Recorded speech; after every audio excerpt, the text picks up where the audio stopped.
I don't know how many of you were here or how many of you remember, but a couple of weeks ago, Mark was in the middle of his series on Chronicles. And he talked about something that really struck me, really resonated with me. He talked about this now of God and how the now of God clashed with the I'll get to it when I'm ready of humanity.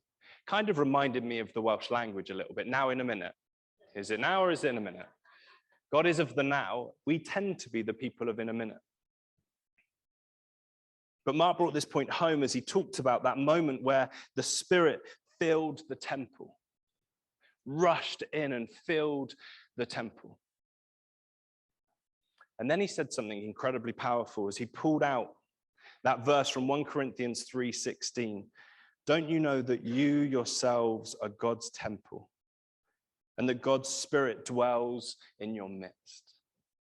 Mark brought home the reality that if God was willing to do that in a building, then he would be willing to do it in our lives. The transition was clear. Come to the realization we should maybe spend more time looking at the 3:16s of the Bible than maybe all the other bits being overemphasized. For God so loved the world that he sent his one and only Son. And then we see this moment. No longer is the building the dwelling place for the Spirit, but we are. All of that got me thinking about today's message. And for those of you who have spent any time in the Gospels or reading about Jesus, you may have been able to put two and two together with what's happening at the front. I'm going to ask Joel to come and read for us this morning. For those of you, if you have a Bible or you have a Bible app, please do turn to Matthew 21, and Joel will be reading from verses 12 to 17. Thanks, bro.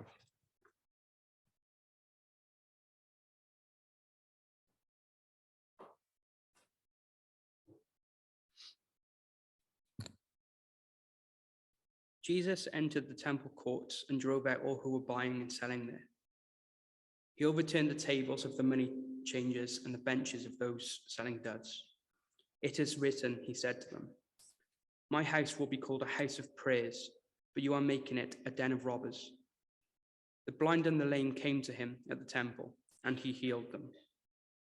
But when the chief priests and the teachers of the law saw the wonderful things he did, and the children shouting in the temple courts, Hosanna to the Son of David, they were indignant. Do you hear what these children are saying? They asked him. Yes, replied Jesus.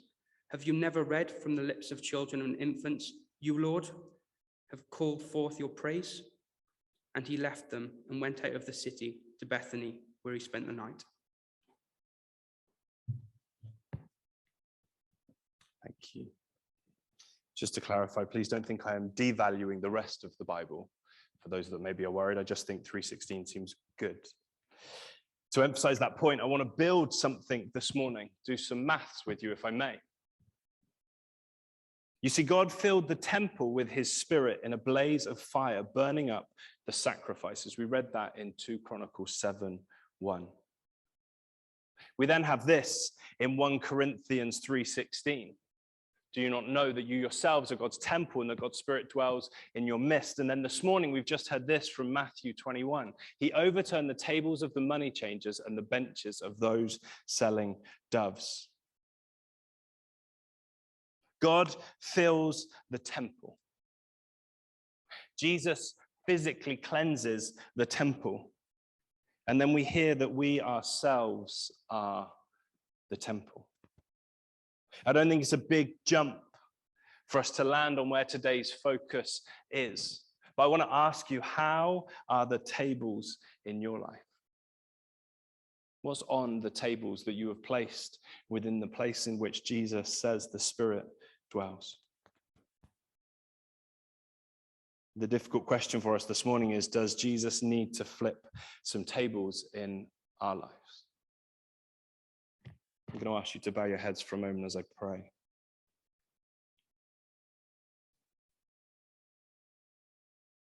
Father God, I just pray now, would you give each of us ears to hear? Father, I pray, would we put down our defenses? Father, would we humble ourselves? God, I pray for each and every one of us who have those places within our lives where maybe we don't want to let you in. God, I pray today, would there be breakthrough? I pray, would we hear this message with the knowledge that you are a loving God? We give this time to you, Father. Amen. I've come to this conclusion. Jesus is in the business of cleaning and cleansing the temple, making right what was wrong, realigning God's will with what man had made. I came to this conclusion because I decided that Jesus, unlike myself and many other men and children, when we can't find the TV remote, we just make a mess. And then eventually we find it was always just under the first cushion we didn't look on. I don't think Jesus is doing that. Jesus is about making right what is wrong. The truth in this account, and please hear this, we can read this account in Mark and in Luke. We see that Jesus is not content with corruption. Jesus is not okay with dishonesty. He does not want sinfulness dwelling in his Father's house, in the temple. This whole moment that Jesus embraces in the temple is because he does not want those things to be in that place. They do not belong there.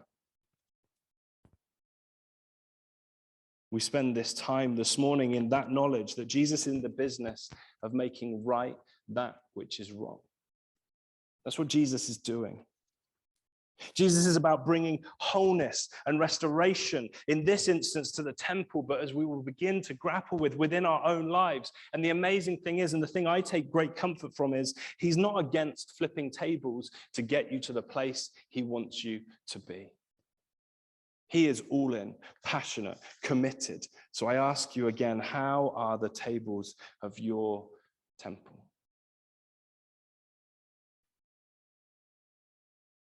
Jesus entered the temple courts and drove out all who were buying and selling there. He overturned the tables of the money changers and the benches of those selling doves. Jesus comes into the temple. He knows how it should look. He knows what should be happening there. He knows how the temple should function. And yet when he arrives, he finds that it is full of corruption and deceit and greed. And so he goes about making changes. If we're going to bring the whole Bible together, then we need to understand that when Jesus comes into our lives and there are things there that are not right, he will want to do something about it, bringing restoration and wholeness. Please hear me. I am talking about sin. I'm okay using that word. But it's not just about sin. Jesus is about bringing wholeness and restoration. So that means there may be relationships in your lives that Jesus wants to bring restoration to. There may be areas of your lives where you are not living to the fullness of who God made you to be. Jesus wants to bring that wholeness. This is about sin, but it is so much deeper and more intimate than just being able to list the bad things. It is about wholeness and restoration. You see, Jesus walks into the temple and he goes right about making changes. Doesn't miss a beat when it comes to making changes. Driving out those who are wheeling and dealing. And please hear this moment. Jesus is not content with just driving them out. He flips the tables. He makes a mess. He creates a state. What this tells me is you can't keep going on like you were in this mess. So you're going to need to do something about it. Jesus is about whole change, not just cosmetic. It wasn't just a matter of shooing them out. He made it so that you had to go about making changes in the temple. I want us just to take a moment to understand what it was that Jesus confronted as he walks in to his Father's house. As Jesus walked in, the temple would have been full of people who had traveled for miles to come and give sacrifices so that their sins could be forgiven. It was a way that people did things in those days. It was not uncommon. There would have always been a hustle and bustle about the temple. So people came from miles around to the temple to give their sacrifices. The problem was when they got there, they may have had money, But the temple had its own currency. It had tokens. I desperately tried to find tokens. We're on 1s and 2p's at the moment. But they would come and they would have their money, but the temple would only take the temple coins. If you think of Barry Island and the arcades, you had to exchange what you had to get the credit that they would use. The problem was the money changers were greedy. So you'd come in and you wouldn't get back what you deserved. You would get back something that would line their pockets. In God's house, there was greed and corruption. Those people that were able to pay for the right currency, the tokens of the temple, would then queue up to get their doves so that they could take them to be sacrificed, to say to God, I am sorry for the things that I have done. The problem was, you might think in the four walls of the temple, shopping around is a waste. But no, those selling the doves were corrupt. Overcharging, overinflating, leaving people in a situation where maybe they could afford the tokens, but they didn't have enough tokens to be able to afford the doves. You see, this is the problem that then confronts the people. Some of them have traveled for miles because they love God. They want to encounter God. They want to meet with God. They are playing the part. They are a part of what culture is doing at that time, to come before God and say sorry for the things they have done. And now there are tables in their way. There are tables blocking the access of these people from their God. Which raises an interesting point for us, because maybe the tables that we've put up in our lives seem harmless. A little greed here, a few white lies there, a table for lust, a little table for pride and envy. But the problem is, and we see it in this story with Jesus, eventually the tables get in the way of us coming to meet with our God. Because these people could not encounter God in the way that was set up for them, because of the greed and the corruption laid out before them.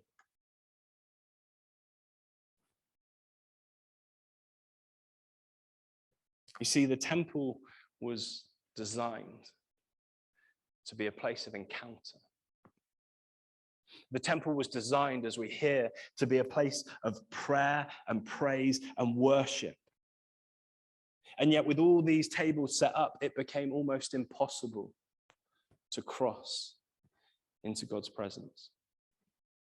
It became almost impossible for some to encounter God because of the price that was put by men on that encounter.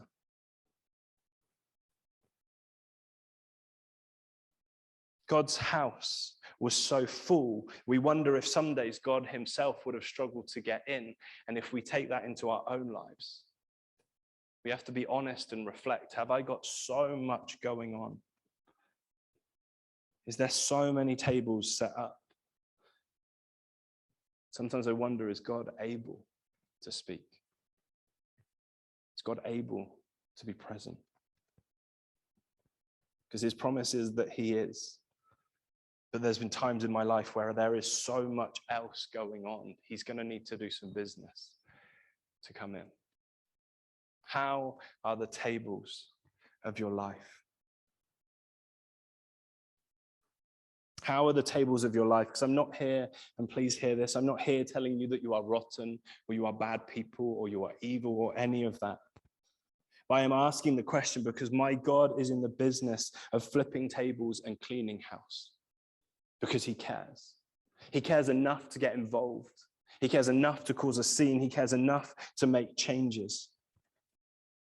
The reason being, my life and your life has been given a purpose by God. And all of these things get in the way of us being the people that God made us to be. And he wants to fill us with his spirit to enable us to do those things. So we have to ask the question, how are the tables of my temple? What's on them? Verse 13, Jesus continues, it is written, he said to them, my house will be called a house of prayer. You see, the question of how are the tables of your temples is there because we are called to be people of praise and worship and prayer. People of relationship with our God. We read in other places in the Bible that we are called to be a holy people set apart. How are we set apart when there's all this junk in the way? Does Jesus need to come and flip tables in your life? Does he need to do a work to clear some space for the Spirit to dwell? Maybe you find yourself too busy to pray, too much going on. Friends, it's a table that Jesus needs to flip. Maybe you're just too angry to worship sometimes. People rile you up. Yep, it's probably going to need to be flipped. I did begin to compile a list, and I realized that you would definitely miss your chicken or your turkey because it would burn in the oven if we started to think of the things that we pile up on our tables in front of God. Those of you waiting to get home so you can watch the football this afternoon, for some of us, it's a table that God needs to readjust and flip. Maybe you're already worried about work tomorrow, how you're going to pay your bills. It's a trust issue. You're going to let the Spirit in. Jesus did not ask politely for the corruption to move. He came in and he flipped tables and he drove it out, not content to see it dwelling in the house of the Lord. You see, Jesus isn't about half measures. He is all in. I want to highlight two more things that I hope serve as a comfort to you as we go through this. The first one is this. On reaching Jerusalem, Jesus entered the temple courts and began driving out those who were buying and selling there. He overturned the tables of the money changers and benches of those selling doves and would not allow anyone to carry merchandise through the temple courts. And as he taught them, he said, is it not written, my house will be called a house of prayer for all nations, but you have made it a den of robbers. Mark's account, but there is something key in amongst this text. And he taught them.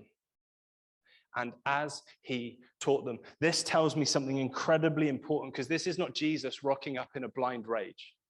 This is just not Jesus just coming in, making a mess and then leaving. This is Jesus taking the people on a journey, because he is about relationship. It's all very well for me to come in and throw some tables down and buy some feathers and launch them around. It's something different to talk into why have I done that? And that's what Jesus did.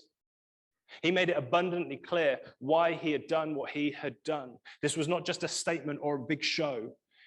This was a lesson with one of the best visuals we see in the Bible. Jesus wants those listening, those willing to hear, that he is not letting in corruption and greed and pride and all those other things. This is a teaching point. Too often we miss these moments. Too often we think that Jesus is making a big point about something, which he is, but he's willing to take the people on a journey. Do you think for a minute, those of you that have encountered God, do you think for a minute the priority was to drive out the moneylenders and those selling the doves, or do you think it was for them to come to know God? Jesus wasn't just restoring the temple. I believe he was beginning the journey of restoring the people. Nothing would have pleased him more than for one of those who was about corruption to have turned and said, how can I change? What can I do? Not just my tables, not just the doves. What can I do? Jesus was about relationship. There was more going on here than just simply flipping the tables. You see, if you let him, Jesus will flip the tables of your life. He will. But he will do it in relationship. He will take you on a journey. He will teach you and help you to grow. Which leads us to an amazing point in John's Gospel. If you've got a Bible, I really encourage you, please turn to it. We're in John 2. I'm going to give you a second to find it if you've got a phone. So it's this story again, but we're in John 2, 13 to 17.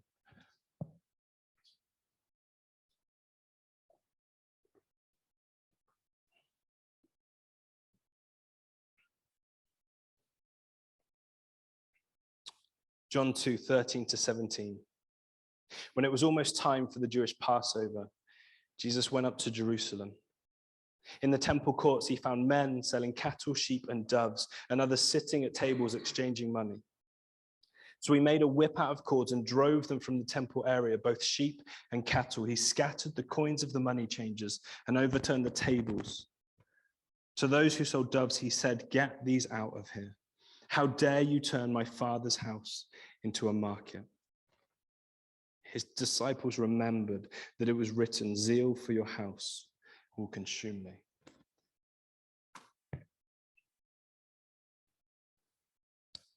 Many of you will be sat there thinking, "Tim, this is the third time you have told us the same story." I don't know how many of you have a Bible in front of you or looked it on YouVersion or any other Bible app. But you'll notice something interesting in this passage. For some of you, the heading is Jesus cleanses the temple the first time. You see, the story that we just read is the first time Jesus did it. The other three accounts are a second time that he returns to the temple and finds that those who had been driven out have reset their tables, have gathered their doves, have tidied up their tokens. Friends, I hate to break it to you, but I don't think Jesus cleansing the temple of our lives is a one-time deal. It will take time. Those of you who are beating yourselves up about the same issue, the same thing that you keep coming back to, the same problems that you keep having, you are not failing. Jesus will come back. He'll journey with you. Just because he did it once does not mean that you won't struggle with that area again. This is the second time that we've looked at today that Jesus has to come in. So I don't want you to sit there feeling defeated. I don't want you to do what many of us have done over the years, I'm sure, in church and go, "Tim, that's great for someone else. You don't know what I struggle with. You don't know how hard it is for me." Jesus does. He's not against coming back. He'll take you on the journey. He'll love you through it. It's not a one-time spring clean. You see, this is a journey, a whole life calling to be a people set apart. Mark reminded us last week that we are to be a people who humble ourselves, pray and seek God's face. I'd like to add, clear out the tables of our lives and follow God's ways. How are the tables of your life? Temples and tables. You see, Jesus seemed to be keen on tables. Yet the problem is that we come time and time again. Some of us know this all too well, because despite all that we know of God, we can't help picking up the tables of our lives and putting them back just as we want them. You see, we come time and time again, and some of us will know this struggle. And what we'll do is we'll set the table, and then we'll come and we'll collect the doves, and we'll take the coins, and we'll rebuild it, because we are fallen humans in need of a savior.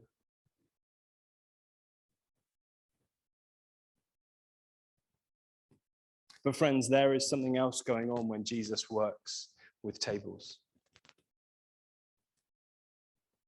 Because we may come time and time again with our flaws. And we may come and we may set our tables with the corruption and the greed and the guilt. But we see an amazing thing where Jesus comes before his disciples and he lays a different table. You see, when he clears the temple, he doesn't just leave it empty. Instead, he clears the temple and tells us there is another way. He turns the tables back over. And he sets one before his disciples. One that has no space for corruption and for greed, for pride, for envy. A holy space.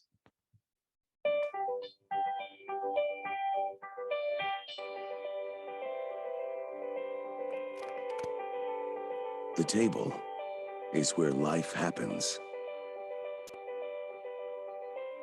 It's where imagination runs wild. Where lessons are learned. And wonders are built. The table is where time can stop, where wounds are comforted, and freedom begins. It's where we find peace. And we laugh till it hurts. The table is where we gather with family, new and old, to share stories, to nourish our bodies, to enrich our souls. The table is where we give thanks and where we remember what great gifts we have been given.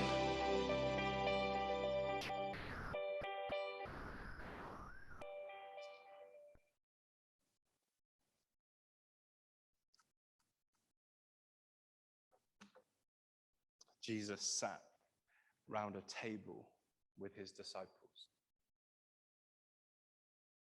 He showed through the symbols of bread and of wine that not all tables have to be corrupt. Not all things that have been established have to house evil. Jesus showed a table laid with love and with grace, with patience and with prayer, with humility. The kind of table that will change the world. So before we share communion this morning, I want us to stop. And I want us to very deliberately consider the tables that we have set up in our lives. To ask ourselves the question, do I need to let Jesus turn some tables over this morning? Do I need to allow him to make some space for his spirit to dwell?